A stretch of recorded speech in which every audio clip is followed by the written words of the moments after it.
Cette actualité vous est présentée en collaboration avec Cryptost Research. Ayez un temps d'avance sur le marché crypto en rejoignant notre communauté premium. Suite à l'arrivée des ETF Bitcoin Spot, le cours du BTC pourrait marquer une pause de plusieurs semaines. Après avoir acheté la rumeur pendant plusieurs mois, le marché vend la nouvelle de la validation des ETF Bitcoin Spot. Ces derniers ont déjà attiré des centaines de millions de dollars de liquidités, pour autant le cours du Bitcoin devrait continuer de marquer une pause technique ces prochaines semaines.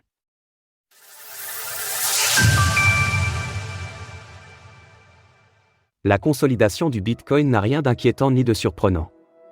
La vente de la nouvelle de la validation par la Security and Exchange Commission, SEC, des ETF Bitcoin Spot a débuté dès la session boursière du jeudi 11 janvier, avec une première impulsion de prise de profit sous la résistance majeure à 48 500 $.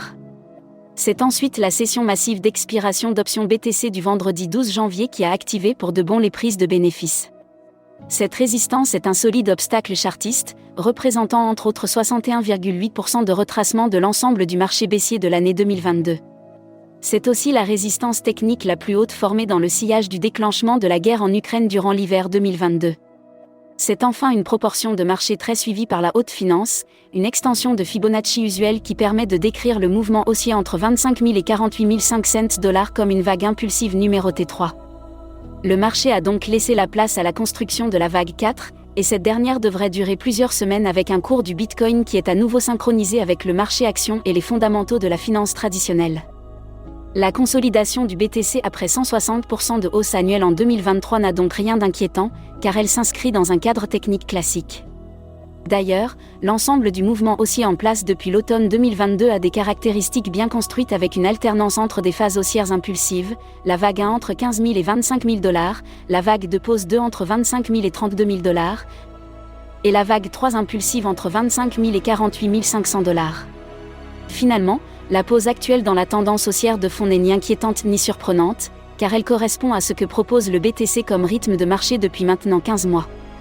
La parenthèse du feuilleton des ETF est refermée, il est logique que le Bitcoin retrouve sa corrélation habituelle avec le marché action qui lui aussi est entré dans une période de prise de profit. Au stade actuel, j'estime que cette phase latérale du BTC devrait se développer entre 36 000 et 44 000 $ pendant quelques semaines et c'est très sain sur le plan graphique. À court terme, il y a un gap haussier à combler entre 39 600 et 40 000 $. La pause du BTC pourrait durer quelques semaines. Naturellement, même si le marché crypto a retrouvé sa synchronisation avec les fondamentaux de la finance traditionnelle, les enjeux propres à l'écosystème vont continuer de produire des effets sur la tendance de fond. Il est très probable que le prochain halving soit la pierre angulaire de la dynamique sous-jacente du BTC. Au vu des impacts passés du halving quadriennal, un trading range se construit dans les 2 à 3 mois précédant la division par 2 de la prime de minage, cela va donc dans le sens de ce scénario de pause pour le prix du BTC en bourse cet hiver. Pour approfondir mes analyses techniques, retrouvez-moi sur la chaîne YouTube de Cryptost. Retrouvez des analyses techniques de Vincent Gann sur Cryptost Research, l'endroit idéal pour réussir vos investissements en crypto-monnaie. Vous apprendrez à vous positionner sur les niveaux de prix stratégiques, à déceler les opportunités d'investissement et à anticiper les mouvements de prix. Rejoignez-nous maintenant et prenez en main vos investissements crypto. Retrouvez toutes les actualités crypto sur le site cryptost.fr.